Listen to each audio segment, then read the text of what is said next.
Hello बच्चों, नमस्कार। कैसे हो आप सभी? उम्मीद करता हूँ सभी अच्छे होंगे।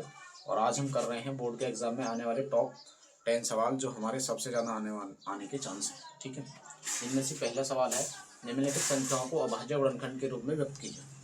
तो सबसे पहले हम ये जान लेते हैं कि अभाज्य संख्या हमारी होती कौन कौन सी।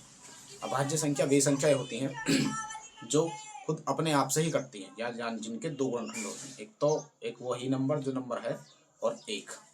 तो भाज्य संख्या कौन कौन सी होती है जान लेते हैं। 2, 3, 5, 7, 11, 13, 17, 19, 23, 29, 31, ये कुछ इस प्रकार से हमारी अभाज्य संख्या है। ठीक है, तो इन अभाज्य संख्याओं को हम देख लेते हैं। ठीक है, सबसे पहले देखते हैं सवाल है 140 के अभाज्य ग्रहण करने हैं, जो बीते एग्जाम 2024 में भी आया हुआ सवाल है। इंपॉर्टेंट सवाल है, तो इसे देख लेते हैं किस प्रकार से। 2 से काटेंगे, 2 से कटा 2 सत्ते 14। ठीक है जी, उसके बाद फिर इसे 2 से काटेंगे, 2 तिया 6, 1 बचा, 2 पंजे 10। फिर कटेगा 5 से, 5 सत्ते 35 और 7 एकम 7।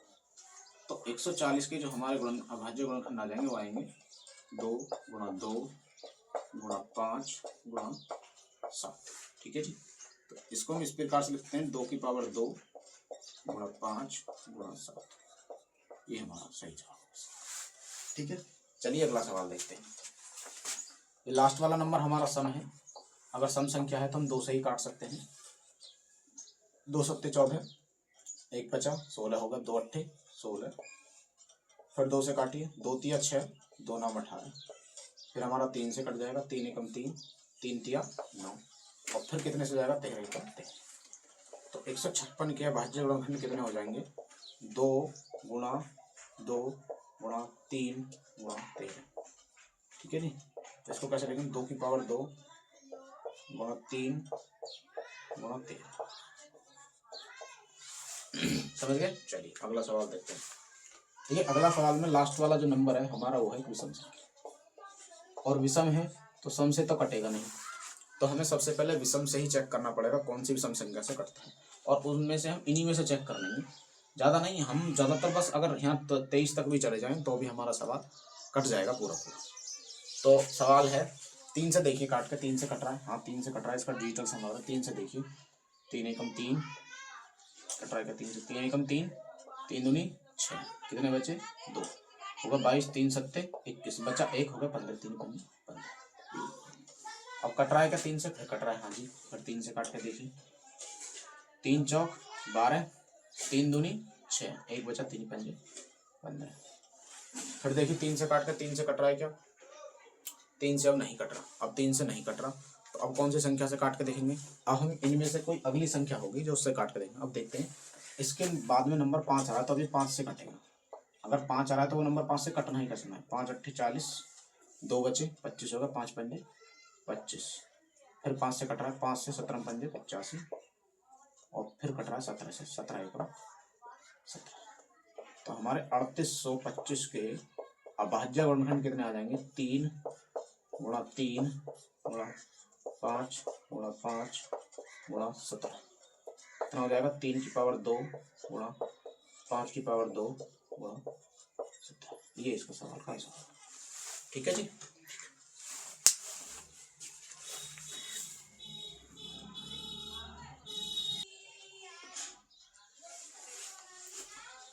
चलिए बच्चों अगला सवाल देखते हैं। अगला इंपॉर्टेंट सवाल देखते हैं। द्विघात बहुपदों के शून्य ज्ञात करो और शून्यांकों तथा गुणांकों के बीच हमें संबंध भी ज्ञात करना उनके बीच। ठीक है, चलिए इसे देखते हैं कैसे करना है। सबसे पहले हमें इसके फैक्टर करने होंगे, तो इसके हमें शून्यक निकालने होंगे। तो शून्यक क्या होते हैं? शून्यक देख लेते हैं एक बार।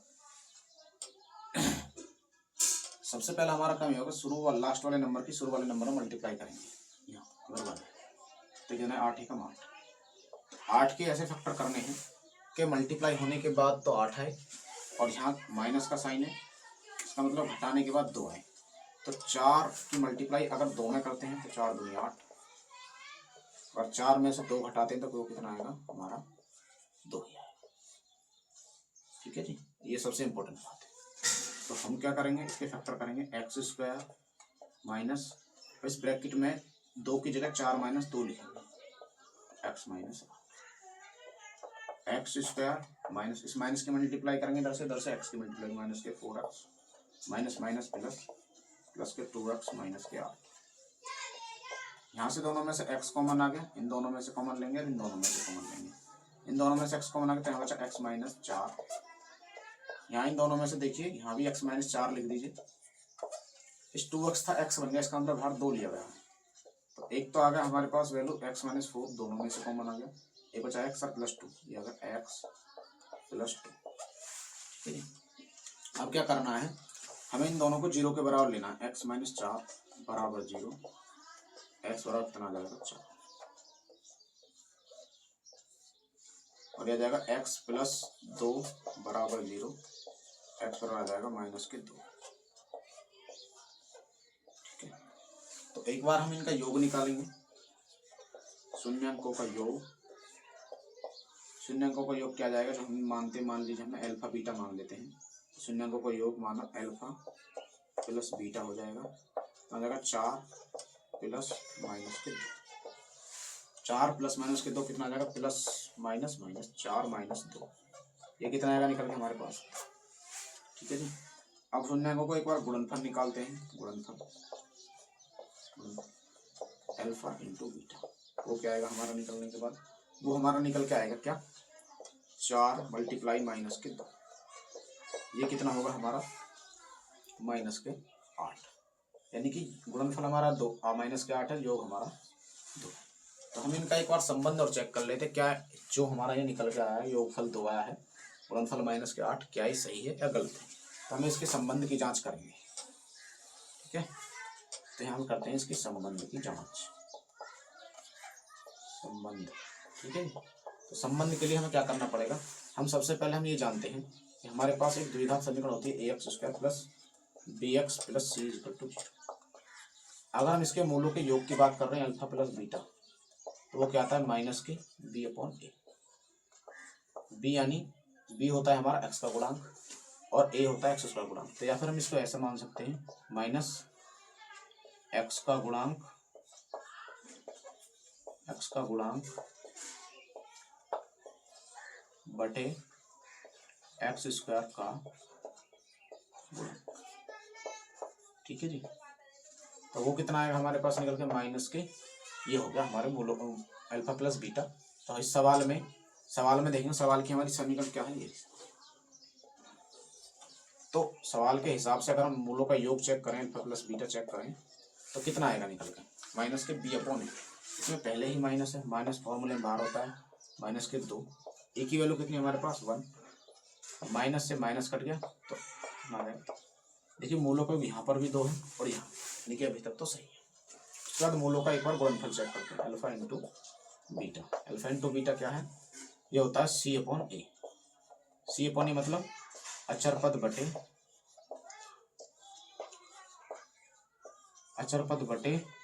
एक्स स्क्वायर का,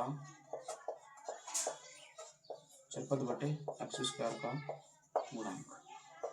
अचर पद क्या है हमारे पास, अचर पद देखते हैं, अचर पद है ये, इसको बोलते हैं अचर पद। अचर पद है हमारे पास माइनस के 8 और एक्स स्क्वायर का गुणांक क्या है, ये गुणांक होता है, तो ये कितना आ जाएगा माइनस के 8। देखिए मूलों का गुणनफल यहाँ भी माइनस के 8 है और यहाँ भी माइनस के 8, इसका मतलब कि संबंध सही है, संबंध की जांच सही है, संबंध की जांच सही है। ठीक है,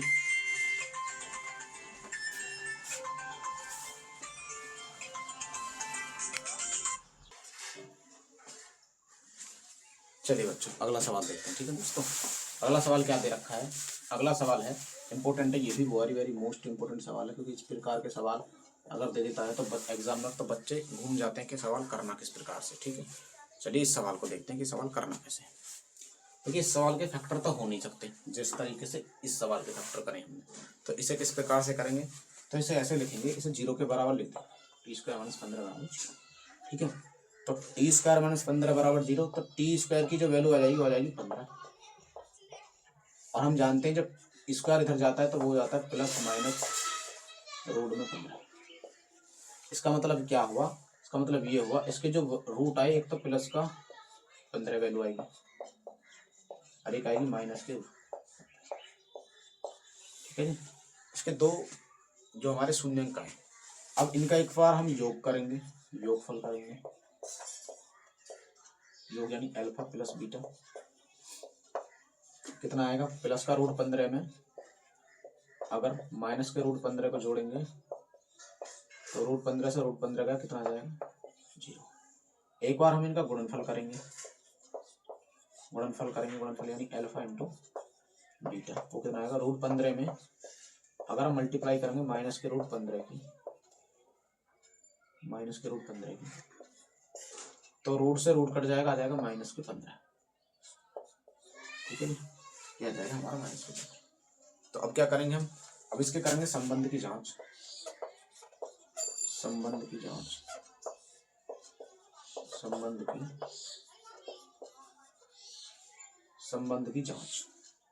तो संबंध की जांच किस प्रकार से होगी देखते हैं। तो सबसे पहला काम होता है हमारा मूलों का योगफल निकालना। संबंध की जांच के लिए वो कैसे निकालते हैं, अल्फा प्लस बीटा, वो होता क्या है, माइनस के b अपॉन ए, जो फॉर्मूला अभी हमने पहले ही देखा है, क्या है, माइनस के b अपॉन ए, यानी x का गुणांक बटे x स्क्वायर का गुणांक। तो इस यहाँ क्या हो जाएगा, इस समीकरण को मैं कुछ इस प्रकार से लिख सकता हूँ, T square plus 0t minus के 15। इस समीकरण को इसलिए ऐसा लिखा क्योंकि हमारे पास t की टर्म नहीं है, तो हम 0 की मल्टीप्लाई t में करेंगे तो 0 ही आएगा, इसलिए तो यहाँ क्या आ जाएगा, इसका मतलब कि माइनस t का गुणांक